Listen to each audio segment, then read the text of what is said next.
Lopez moments away from having it happen. And there it is. He has done it. Just to enjoy and reflect on what a week it's been. But here comes Shakur Stevenson.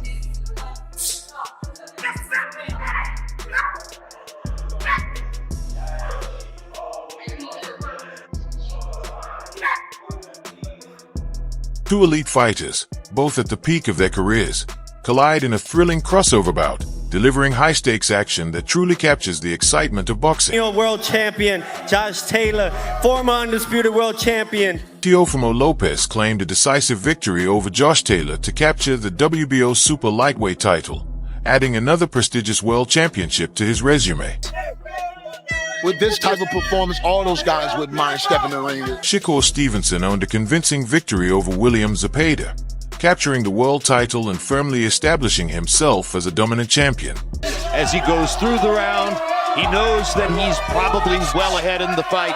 Teofimo Lopez defeated Arnold Barboza Jr. to successfully defend his WBO super lightweight, junior welterweight title, maintaining his reign as champion. The fighting pride of Newark, New Jersey, and still the undefeated WBC lightweight champion of the world.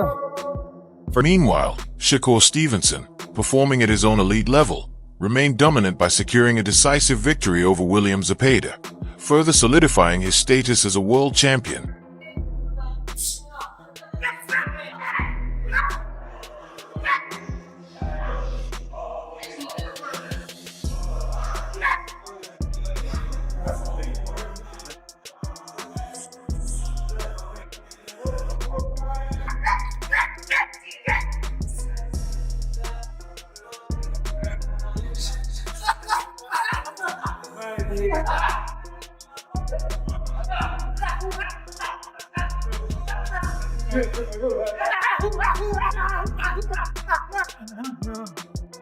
Start the year off right. What the fuck on? We about to take this shit over. The whole family.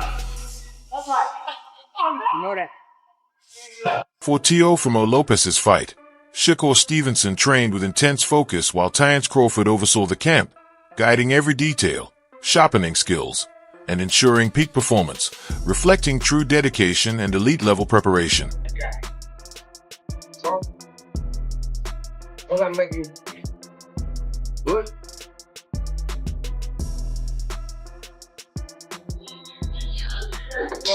Yeah, get ready. We need to be pushed today. Bring the smoke, baby.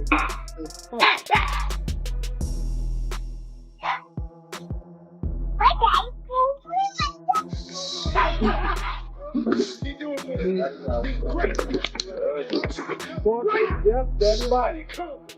Yep, that's that fine. July 12th, demolish it. We're gonna demolish it. Guys way too slow, too sharp, too fast, too strong. Shakur Stevenson trains under the guidance of his coach, Ronald Sims, who expertly refines his technique, strategy, and conditioning to ensure peak performance. Way more motivated this time, you know what I'm saying? He's got a lot to prove. You know, he's got to defend his Ring Magazine title. You know, he's the best in the division right now, holding the Ring Magazine by beating Josh Taylor. So, you know, we got to go in there and you know, keep that belt, keep that Ring Magazine.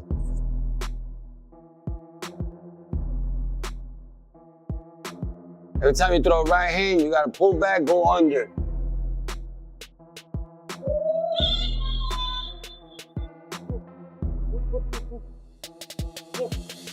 It's about Meanwhile, Teófimo Lopez trains diligently in his camp, focusing on strength, technique, and strategy, preparing meticulously for his upcoming fight while pushing his limits every single day. I think Teo the truth, bro. I think that me and him came up together. He been the truth. He been winning tournaments after tournaments with me, alongside of me. So I know what I'm dealing with, bro. I know what type of fighter this is. I know I gotta up my level that night because of who I'm in front of. Yeah, for sure. For sure. I mean, how do you see it, right? Because I hear people saying different things, right? Like media pundits and fans. I brought this up to your grandfather on live the other day. Some people say Teo's more athletic than you. Do you agree with that? I don't know. It's hard to say who's more athletic. How you gonna say, okay, let's say they say he more athletic than me. If he more athletic than me, if we go outside and do any sport, any other sport besides boxing, can he beat me in it? What you mean, like basketball or race, or running a race? Any sport, bro. Is he more athletic than me? Because, like, how you gonna be more athletic than me? You can't do nothing better than me at any sport. Yeah. I mean, that makes sense. I don't know. I wonder. I don't know. I mean, he's an athletic guy. I don't know. I'm from the trenches, bro. I come from the hood, bro. He comes from where, bro? He say Brooklyn, but he be saying he's from Brooklyn, though. I don't know where he's from. From Florida. Florida? He's probably born in Brooklyn. Yeah. He's from Florida. But I'm just saying, like, where I come from is like the hood, I go outside, play basketball every day. I go outside, play football every day of my life. Yeah. So for him to be like more athletic, okay, cool. That's what y'all call it. But man, I don't know. We'll see you on fight night. How do you envision it? I mean, I'm sure you played it out in your mind a bunch of times already. Me just making a great fighter look average. That's how I see it. Are you gonna fight like the Zepeda way? Because that was the first time we see you fight like that. I can't tell you how I'm gonna fight. I fight different styles for different people. Yeah. So I may fight this way for this guy. I may fight the other way for another guy. But my main objective is to get the job done. Shakur Stevenson and Teófimo Lopez represent the matchup that the boxing world has been eagerly awaiting. Stevenson is fully aware of the skill, power, and challenges Lopez brings, recognizing the elite level of competition he is up against. Yet, he embraces the test, understanding the high stakes and intensity this clash demands from both champions. Shakur Stevenson trains relentlessly in his camp, refining every aspect of his boxing: speed, defense, footwork, and power, preparing meticulously for his showdown with Lopez to ensure he enters the ring fully ready to dominate one of boxing's most formidable challenges. Busizi Ennis has issued a strong and clear warning to Lopez, underscoring just how dangerous Stevenson truly is. And I gotta tell everybody that what you call him is real athletic too. Teofimo. So I mean, I don't think it's gonna be an easy fight. You know what I mean? People think, a lot of people say it's gonna be easy and all that. Nah. Teofimo can punch and he can box. And like I said, and he's real athletic. So, you know what I mean? That'll make it a little difficult right there. You know what I mean? I see a lot of people going back and forth with it. Some people think Teo got the advantage because of the weight and that he's athletic and explosive. Some people say Shakur is the better boxer. Yes. Right? Yeah. How you see that fight ending? Well, they saying, they got the weight and all that. I see Shakur boxing big guys, light heavyweights and all that stuff. Just like Moose, he boxes heavyweights and put the heavyweights down. You know what I mean? I think that's the right move for him. You know what I mean? Get up, and I think he can really do good at that weight. This isn't a stoppage. I'm looking at a decision, not a stoppage. But then all according how Teo come in.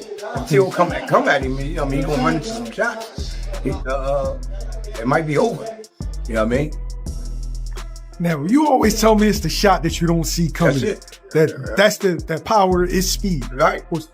So, could it be a situation where people underestimate Shakur's punching power? Yeah. I think Shakur can punch.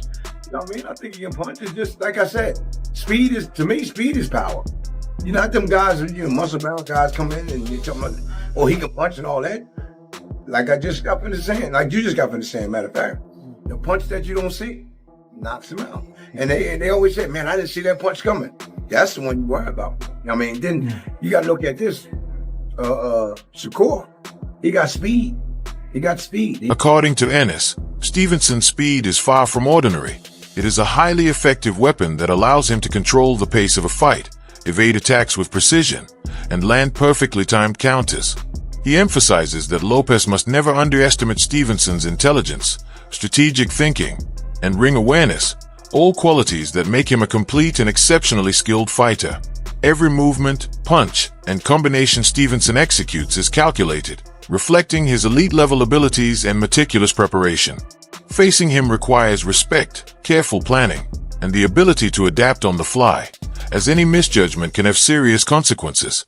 This message highlights the formidable challenge Lopez will face in the ring, showcasing Stevenson's capacity to control, neutralize, and exploit even the smallest weaknesses in his opponents. It serves as a reminder that in elite boxing matchups, talent alone is not enough. Discipline, strategy, and execution are equally essential, and Stevenson possesses all of these in abundance. To fight.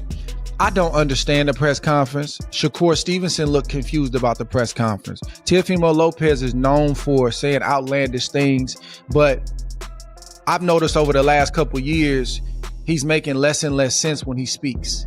Like, the types of things that he's saying at the press conference are just unnecessary. The things that he's saying and the way he's saying it, I don't know if it's nervous energy. I don't know if he's just trying to get a rise out of these cameras and people online so they can talk about him. I really don't know what it is, but I don't understand why guys do things like that. What does that have to do with the fight? What does that have to do with boxing? The only thing you might accomplish out of that is making Shakur Stevenson mad, and he try to make you pay for that come fight night on January 31st.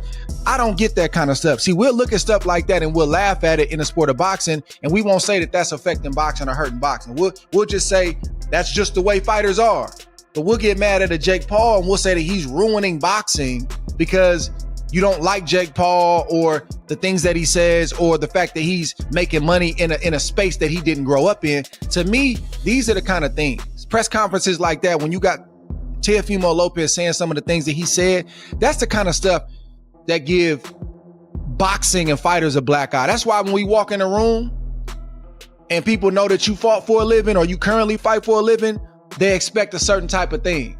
They look at you a certain type of way, and you almost gotta prove that you're not that to be able to get some respect when you're speaking to people, because they don't expect us to be people who are sensible, people that can articulate their words, people that can be sensible about how they go about their everyday life. So I personally, listen, everybody goes about this fight thing, this competition thing different. I'm not saying nobody has to be like me, got to be like you or anybody else. Be yourself. But that kind of stuff, to me, I don't really see a place for it in the sport of boxing. It don't make sense. It got everybody scratching their head, and your opponent who came there to talk to you about this fight, he wants to hear what you got to say about what you going to do to him and vice versa. But you got an opponent in Shakur Stevenson who's confused now. He literally was looking around like the look that Shakur Stevenson had on his face was, I did not come here for this. And I think he even said, I really don't know what to say about it. That don't make for a good press conference to me. Yeah, I know. But see, this is what I try to tell you about. I know y'all don't hear me a lot of time when I say it. There's old school and there's new school.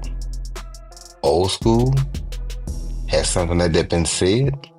They would not have allowed us to be able to come face to face. Because you don't say it to me and think I ain't finna try to tear your head off as soon as I get close to you. Well, you're not gonna wait till a fight night. You're gonna get it in that day. Because some things are because sometimes you go a little bit beyond respect. That's disrespectful. If you disrespect me on any level, we fighting then. Now I'm gonna try to hold it together but if you disrespect me, which is what he just did, I'm not gonna ask him about what he's talking about. When I get close enough, I'm finna show him what I ain't talking about. You understand where I'm coming from? So there's a difference. That's why I say you gotta know the difference from the old school and the new school. Had he said that in my day, they could not. I would tell him, listen, whatever. Roy Jones Jr. offers a thoughtful perspective on the contrast between old school and modern fighters, highlighting how respect, conduct, and character were paramount in his era. For Jones, boxing was never solely about skill, athleticism, or winning. It was a deeper test of discipline, personal honor, and manhood. Fighters were expected to carry themselves with dignity, showing respect to opponents, trainers, and the sport itself, while simultaneously projecting confidence and ensuring their abilities and strength were never questioned. Jones explains that old-school fighters blended discipline, strategy, and skill with a strong sense of responsibility, making their reputation as important as their in-ring performance. They understood that true championship required both respect for others and assertiveness in defending oneself. In contrast, modern boxing often emphasizes hype, showmanship, and media attention, sometimes at the expense of these core values. Jones stresses that despite changes in the sport, principles like honor, accountability, and standing firm in one's beliefs remain essential. Ultimately, he believes a fighter's legacy is measured not only by victories but also by character, respect, and integrity both inside and outside the ring. Take the risk, and let's be okay with fighters having losses. How about that? Guys can have losses and still be at the top of the game. Why not? So this is a really important fight, I think, for the health of the sport. You have gone on record several times saying it's not going to be the best fight or, burning, raging fight, whatever. I think it's going to be an awesome fight because of the level. And it's one of those fights you're just like on the edge of your seat because it's so tight. Are they going to throw a million punches? Absolutely not. Absolutely not. But I think the level is going to be so high, it's going to overshadow that they're not that busy. Yeah, I agree with that. I don't think it's going to be. I mean, you don't have to. You follow the sport, it's not going to be like some type of shootout. But it's very important. I did say that numerous times. This is a very important fight. Shakur wins. I think he belongs. Chris Algieri emphasizes the vital importance of matchups in which elite fighters willingly face one another, even when the risks are exceptionally high. For him, boxing is far more than avoiding danger, protecting a record, or seeking easy victories. It is about testing limits, pushing boundaries, and proving true skill under pressure. Facing top-level opponents forces a boxer to grow in every aspect of their craft. From technical ability and strategy to mental toughness, patience, and physical conditioning. These high-stakes contests reveal a fighter's real capabilities, separating the good from the truly exceptional. Avoiding challenges may temporarily preserve an unblemished record, but it does little to establish legitimacy, respect, or a lasting legacy in the sport. True champions are defined by courage, resilience, and the willingness to confront the best, learning invaluable lessons from each fight, win or lose. For Algieri, the essence of boxing lies in these matchups, where determination, skill, and strategy are tested against elite competition, producing moments that define careers and elevate the sport itself. Moving up in weight or not, where Teofimo can hit him. Maybe he was really fast at 130, 26-30, maybe 35, but 40, you put on a little bit more weight. Shakur Stevenson has a very strong style where he can sit back and pot shot you and box and stuff like that, where Teofimo can also box and is very athletic and can get from side to side and can make things difficult for you as well. So what style is going to impose on the other is what we want to see. So which style will impose? Is it something where like the first rounds really will dictate, or? I think you're going to need a couple of rounds, but the first round is going to be very interesting. Maybe you see some tails, but I think maybe 2 or 3 you're going to start seeing one leave the other. Because I don't think that, well, maybe, I mean, Shakur might show some different, if he has to go after Teofimo, he might show some different type of heart that we haven't seen or different type of fighting we haven't seen. And vice versa, whereas Teofimo's hitting him with different shots off the angle that is kind of giving, Shakur Stevenson trouble. We'll see about that.